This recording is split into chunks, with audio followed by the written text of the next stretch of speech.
Throughout my childhood, I played thousands of hours of Pokemon. And while I didn't realize it at the time, the game was teaching me a lot more about life and success and how I would ultimately approach personal development than just what was super effective against ground types or what level Charmander evolved. And so in this video, I'm going to be breaking down the very helpful mental model for personal development that I've sort of gained from my experience as a Pokemon player, and how over the past 6.5 years, it's allowed me to very deliberately transform and evolve myself from a broken, unskilled 18-year-old to someone now running a series of successful businesses with a big YouTube channel like this, and having such a solid set of skills that it's almost impossible for me to not make money now, given what I've learned over the past 6.5 years. So if you're serious about personal development, about transforming yourself into the ultimate version of yourself, and along the way making money and building businesses, basically building a dream life, then this is going to be extremely helpful for you. So it starts off with the Pokemon stat screen. So if you're not familiar with Pokemon, I must have spent hours and hours and hours staring at these things. But long story short, Pokemon are little creatures, and they have various different forms, and they have levels. So here you can see this one is level 61, this one is level 16. And based on the level of the Pokemon, it determines the stats they have. So a Pokemon has HP, or their hit points. It has their attack, their defense, special attack, special defense, and speed.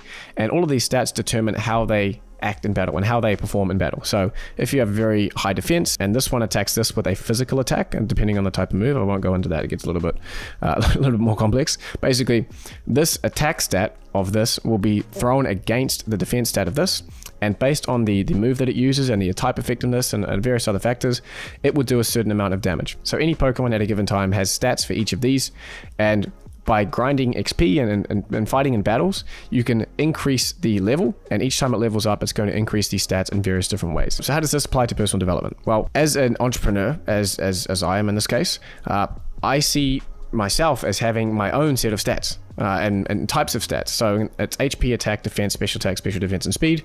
Whereas for in my line of work, and you can apply this to whatever line of work you want to do, there will be different stats that you have that determine your proficiency in key areas that will allow you to achieve what you want or are relevant to what you're trying to do. So in my case, as an entrepreneur, the key stats or areas of proficiency is firstly your mindset and discipline, how you're able to push through things, how you're able to deal with difficulties and troubles, and just overall your approach to work and to life and things like that. And that's kind of like your mental operating system. And so you can be anywhere from 0 to 100 on that. Your health, how well you're looking after yourself, how much it determines your energy levels, if you're in shape, if you're eating well. Your health is also sort of a 0 to 100 grade. In my case, marketing and understanding how consumer psychology and how to sell things is a very important stat. And then adjacent to that is content creation or writing, how well you can write to communicate ideas to people. So it's kind of like communication. And there's development and kind of coding and the technical side of things.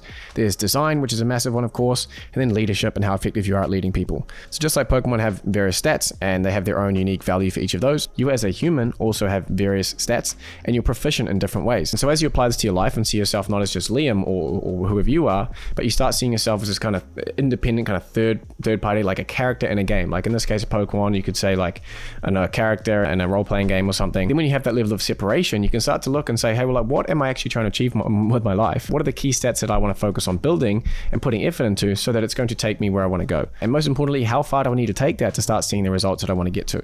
And so, for example, in my life, when I first started out as an entrepreneur, I was doing e-commerce and digital marketing. And so my marketing skill here, if you kind of see this as a graph, you have like skill 1, 2, 3, 4, 5, 6, etc. Each of these are the different skills, and we're all kind of starting off down here with not much going on. As my broke 18-year-old self, fresh out of high school, I mean, I had kind of knowledge as you do from doing your studies at school, but in terms of these core things that are going to determine if I can become the person I want to be and a successful entrepreneur, I didn't really have any of these going. Maybe the health was okay, I was in decent shape, I think I had an okay mindset from my studies, but I started off doing e-commerce and digital marketing, and that was able to increase my marketing skill more and more until you hit basically this level at which you are good enough in that skill to start making money.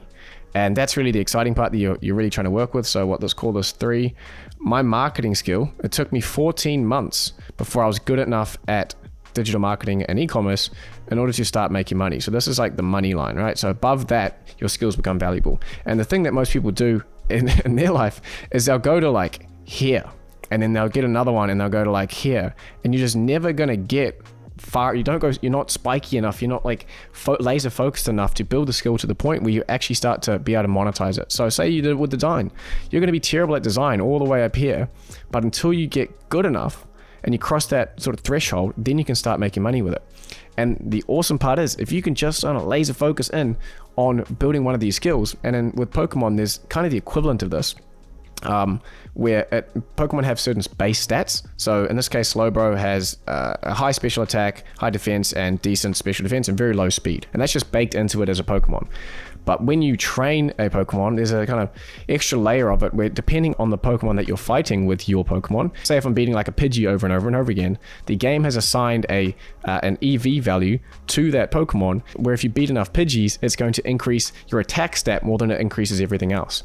So the same way it applies for this, where if you just continue to fight and grind against the same boss or the same Pokemon or the same challenge, you're going to be able to gradually increase your EV or your skill level more than it is increasing everything else.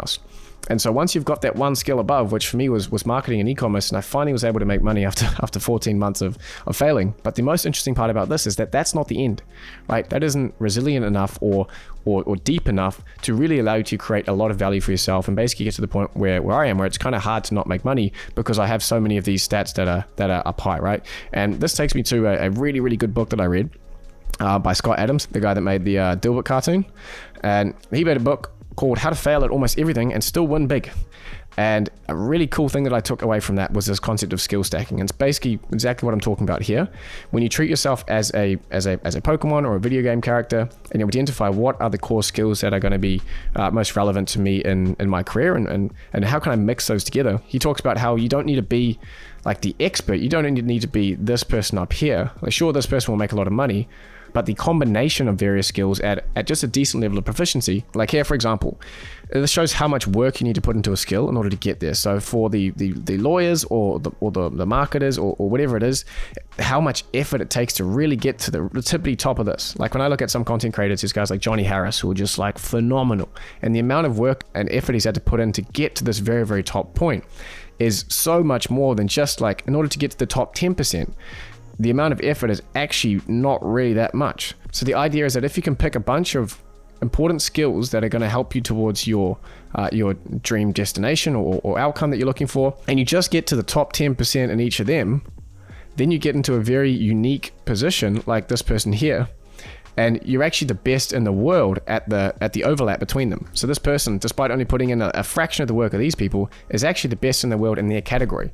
And so just going back to this, for example, for me, I started off with the marketing, and that went really well. I got to this monetization period, and I was like, great, now I can go and travel the world and do all the fun stuff that I wanted to do and keep working on my businesses and work with my friends, and that was freaking awesome. But I knew, having read this and having sort of modeled this Pokemon concept in my head for so long, I knew that if I could just get a few other skills on the board, then I would be able to I'd have a much more unique skill set and be able to create a lot more value for others and therefore for myself as well.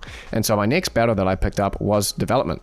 So I took basically 6 months off in 2022, and I'd had success in my business, and I wanted to support my business partner, who were both marketers. He's brought me up, he was my mentor and taught me everything I know. I want to help diversify our skill set as a team. So I taught myself development, Python, machine learning with Python, Golang, bit of JavaScript as well. And I started building applications, and I started getting this development skill up to the point where I could get monetized. And sure enough, I hit that, and suddenly all these other opportunities were open to me because, like Naval says, this is another main reason why I did it as well. He said, learn to build and learn to sell. If you can do both, you'll be unstoppable. And he's talking about if you know how to sell and market a product, but you also know how to build it, then you have a much more unique and powerful skill set. And that's what I was trying to do. I didn't want to just be the single pointy entrepreneur here who, like most people, only end up maybe here in their given field. By having the marketing and then the development, I was suddenly putting myself in a category where it's much easier to be one of the best in the world. And then I applied content creation and YouTube on top of this, and that went up above the line as well. And suddenly I found myself in this very unique opportunity where I could make content like this, I could understand the technical stuff, I could make YouTube videos, get hundreds of thousands and millions of views because I can communicate, I can code, I can understand how to market things as well and monetize my content creation as well. And so this idea of skill stacking and trying to really like pick a few key skills that I wanted to max out. In this case, I had the marketing, I had the development, and then I had the content creation as well. And so as long as I'm in the top 10% of each of these three, then I'm in the top 0.01% of that category, which has allowed me to make way more money than I ever really planned to. And for me, like this journey isn't done. Like I'm seriously looking at design, and I think I'm maybe the 3 out of 10 on design. And I'm like, well, if I could become really good at designing, what would that do for my career? And so if you start to look at it like this and being like, what are the key skills that I need to pick up? How can I level them up? How can I make sure that I get at least one over that monetization threshold so that I can start to make money and make a career around it and give me the breathing room I need to be able to bring up these others? And this has just been a really, really helpful personal development framework for me, and I hope this is super useful for you guys. And just to wrap things up and give you guys kind of a lens to look through maybe for your own personal development journey, based on my success and the thousands of other people in my community and watching this channel who have succeeded, it's pretty clear that if you can get anything and then add a set of AI automation skills and content creation to it, it's a pretty damn foolproof stack to be able to make money, particularly in the AI age. And that's really what I talk about a lot on this channel. So for example, if you were a designer and you have like really good design skills, and then you learn how to do AI automation, and then you also figure out how to make content.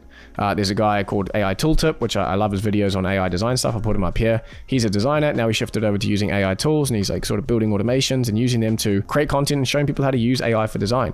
And whatever you want, whether it's the PJs or the Lambo in your garage or digital nomad, having whatever skill you have right now and combining it with being able to create content and connect with people and get the message out, and also being able to see what the intersection between your thing and AI is, and AI automation really is a skill that allow you to do that, is basically a foolproof system that I would recommend to anyone, my brother, my friends, family, anyone who is serious about building a valuable talent stack moving forward. So that has been the Pokemon Personal Productivity Stack. I hope that's been helpful for you. It's definitely been helpful for me. And if you guys want to learn AI automation, I have a full course out on that. I've got a whole bunch of other stuff. I'll link that over here. That'll teach you how to do AI automation. It's a 2-hour long course. Highly, highly recommend. I've also got a bunch of other stuff that will link to as well. I like AI agents course too. But yeah, Pokemon Personal Development. I'll see you guys in the next one.